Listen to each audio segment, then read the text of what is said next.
Hey kids, Englentine here with a review of Superior Spider-Man #1. Alright, I gotta get this out. First of all, I like the cover. I'm gonna talk about the cover a little bit, and that's about all I'm gonna say. I like it. It's a pretty cool image. Not sure about the arms going out, but considering it's Dr. Octopus, I pretty much figure that's what they're going for. And anytime I could see the Stiltman in action, used competently, because if you ever read his first appearance, he's used competently, and then afterwards he becomes a joke because, come on, let's face it, Stiltman is sort of ridiculous. I just like seeing him in action, so I appreciated this opening shot. All right, now Marvel really bugs me with the whole turning villains into heroes thing, and that's one of the reasons why I'm not exactly for Venom. I'm not a big fan of Venom because he was a great Spider-Man villain.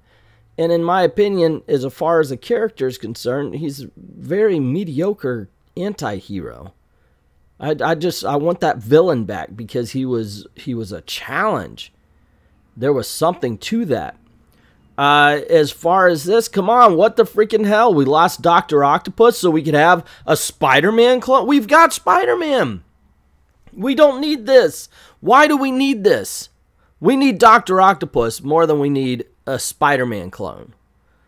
Seriously, it just baffles me. I mean, of all the things they could have done. Okay, I know I may be like by myself on that particular point, but I'm sorry. I want Dr. Octopus more than I want another Spider-Man clone. That's it. Okay, now, after I get the fact that I'm against this book as a concept, what's inside of it? God dang it, I hate it when they do this. I freaking hate it when they do this. I don't like Venom, so Donny Cates, could you please stop writing a good Venom book? And Superior Spider-Man was interesting to me. I watched this. I like the fact that this book was not about him as Spider-Man, even though he went about doing his Spider-Man stuff. It's more about who's inside the outfit, and I was very much interested in Dr. Octopus's thoughts and how he wants to go and continue his life and how he's in love with this woman who absolutely hates him. I thought it was a great story. I mean, this is one of the better books I've read, one of the better new books I've read, I should say, from Marvel in a long time. And it's very pleasant for me to say that.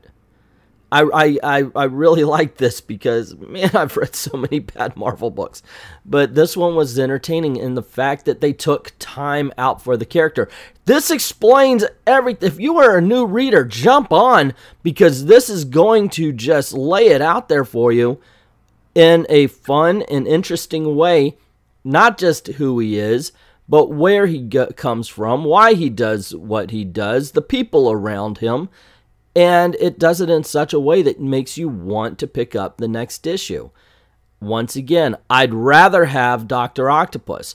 Let's follow him around with the same thoughts. How about he's a villain and he's in love with somebody, but he's got to convince them that he's still a good guy, or whatever you want, you know, that he's a worthy person of love, for love anyway. That would be fun. That would be interesting. That's what's going on right here. But what we don't need is another Spider-Man. Seriously, it's becoming ridiculous. Spider-Man they are reducing how special Spider-Man is by just saying, well, anybody can put on the outfit. See, here you go. And that's the one thing. Otherwise, it's like I said before. I guess I can't say it anymore. The art is good. You've seen examples as we've gone by. The story is intriguing. The characters are played smart. Well, the smart ones anyway. And that's one of the best things of all. If Dr. Octopus is a smart character, he shouldn't be played dumb in order for the others to seem smart, and he's not. And that's one of the best things about this book. Overall, I recommend it. Pick it up. I don't think you're going to be disappointed, at least in the first issue. The last time Cloak and Dagger had a series, I didn't make it past the first issue because they wrote Dagger to be a nagging shrew, her entire dialogue consisted of, I don't need no man. I could do it by myself. I don't need no man. And it just grated on me after a while. So I didn't exactly pick up this book with great enthusiasm, considering it was Cloak and Dagger written by a guy named Hopeless. It just, ooh, bad vibes coming off of that. Now, I don't know if it was my low expectations or what, but the book is not bad. Now, it's not great. It's just like a TV show that occasionally you can watch, but you really don't binge or anything. You don't, it's just, it's there. Now, I used to love the characters of Cloak and Dagger. Give me the 80s stuff, man, where it was gritty, where they were not mutants, but they were victims and of the drug trade and such like that, where they fought street criminals. That is fun. Here, they're part of the police department and they're on missions. I'm like, wow, how freaking generic this is. I mean, things blow up, people yell.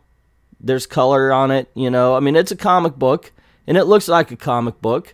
Congratulations, they made it. Once again, I'm going to start coining this phrase. It's a comic book for the fridge. Like, if your kid brought it up, you go, oh, that's nice, and you'd hang it on the fridge. But as I said before, it should not be something good enough for the fridge should not be good enough for the comic book industry. It's a fridge comic. Hashtag fridge comics. But that's the whole thing. There's nothing special. We've seen this before, and my gosh, can we stop it with the missions? I'm on a mission. No, please don't do it.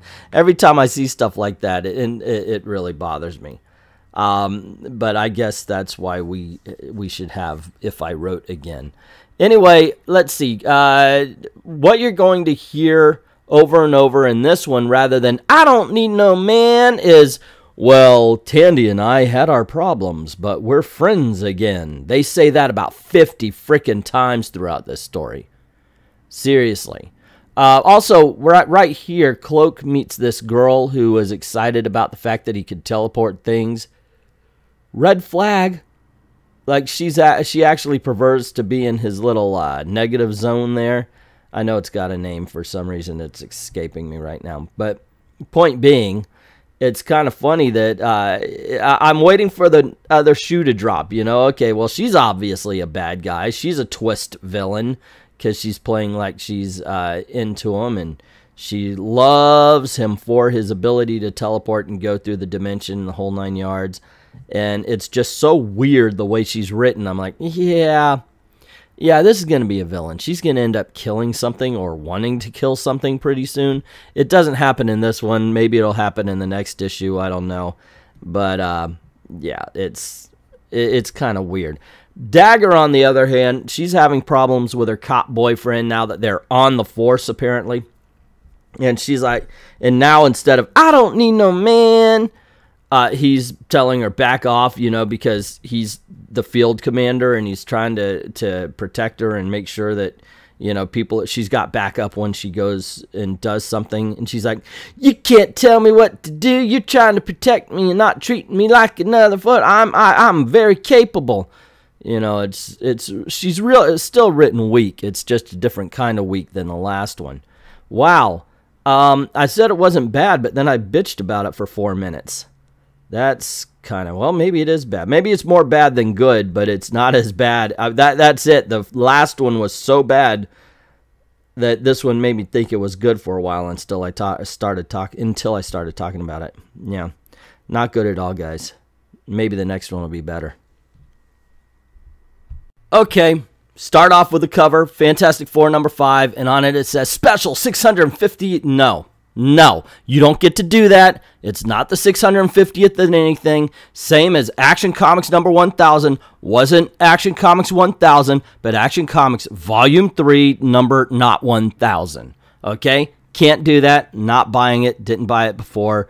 But here we are. Here we are with the reboots and the renumbering BS. Anyway, yeah, I know that's a losing battle I've got going on. Oh, man, what to say about this issue. Dude. It's actually very entertaining to see how much this book reminded me of old Fantastic Four. I mean, you want to talk about something like, hey, I wish they would write comics like they used to. Ladies and gentlemen, they wrote comics like they used to here. This is completely fun. It's entertaining. It does not take itself seriously. Everybody is in character. Holy Toledo. Everybody's in character. Even Thundra, who shows up. By the way, is it... Thundra was always a She-Hulk villain to me. Now, here's another version of she's hanging around all of the heroes. She should be a villain, but no. But here's the thing. Thundra looks good. She's drawn hot in this book. And then there's She-Hulk. Well, guys, stop it with the She-Hulk, man. Stop it with drawing the manly-looking She-Hulk. It's like right next to her, there's Thundra looking like She-Hulk used to. It's amazing to me that they can't get She-Hulk right anymore. But that's neither here nor there, gang. I'm telling you right now, I was so pleasantly surprised at Fantastic Four number 5. We got, as you see here, we got some backstory to it. We got some insight into the relationships of each character. We got depth with Johnny Storm. We got callbacks to all the tropes. Even the Thing said he wanted everything on the down low because every time somebody has a wedding, superhero shenanigans happens, and he doesn't want to have superhero shenanigans. You know, so he calls it out. And, of course, there ends up being superhero shenanigans, and it's done well, and it's fun, and that's the number one word I'm going to be using for this book. It's fun, man. When was the last time we said that? I mean, I'm not one of those who are saying that Fantastic Four was horrible. I know a lot of people are down on it, and I understand. Dan Slott's a douche, and he had messed up Spider-Man, but I was not one of those who've been on the Fantastic Four sucks bandwagon. That being said, this is a hell of a lot better than anything Dan Slott's been writing about in Fantastic Four. This issue transcends what has come before it. I mean, even I could recognize the flaws of the first 4 issues. But here, it's not flawless, but it's damn entertaining. It's damn fun. And I'm going to spoil it, so spoiler warning, 5, 4, 3, 2, 1, you're out. They get married! Holy Toledo! The Thing and Alicia Masters actually gets married. Wow! Who would ever have thought that there was going to be a wedding, a comic book wedding in 2018 where a wedding actually occurs? And I could understand people wanting to just not have anything to do with this because of what came before. But here, there's a wedding. And it works. And it's a lot of fun. Even when you have Reed Richards acting like a douche all throughout and you think, you know, he would do this. He would stop acting like this for his friend. And then you find out why he's acting like a douche. It was for his friend. He's in character and he's done well. Which actually kind of threw me because when they first introduced this whole thing where he's blowing everybody off, I was like, no, not for this, not for this. But thankfully I was proven wrong, man. Let's see what else to say about this. I liked the ending and I hope it goes somewhere. There is a threat that was brought up and I really do hope it goes somewhere and it's not just a gimmick for this issue. Anyway, those are my reviews. I'm very happy to say 2 out of 3 ain't bad, right? You have Superior Spider-Man, which was good. You have the Fantastic Four, which was good. And you have Cloak and Dagger, which won't give you syphilis. So you could say that much about it. There you go. But what did you think? Did you buy these? There was only 5 Marvel comics. Did you take a chance this week and pick up the only 5 Marvel comics? I do review the X-Men comics and another one. It's got X-Force on the thumbnail. By all means, please check that out. But what do you think about these books? Let me know in the comments below. Also, if you like this video, you want to see more, click like, share, subscribe, and more importantly, hit that notification bell because that's what YouTube really pays attention to. And sometimes they actually notify people who are ringing that bell. Also, this is the way we're trying to make a living, so if you don't mind helping out the channel, go on over to Ko-Fi or to over to Patreon, drop $1 in the till, helps keep the lights on, helps keep making videos for you. Like, thank everybody who's already done that, and to everyone, all of the true believers, thank you very, very much for watching.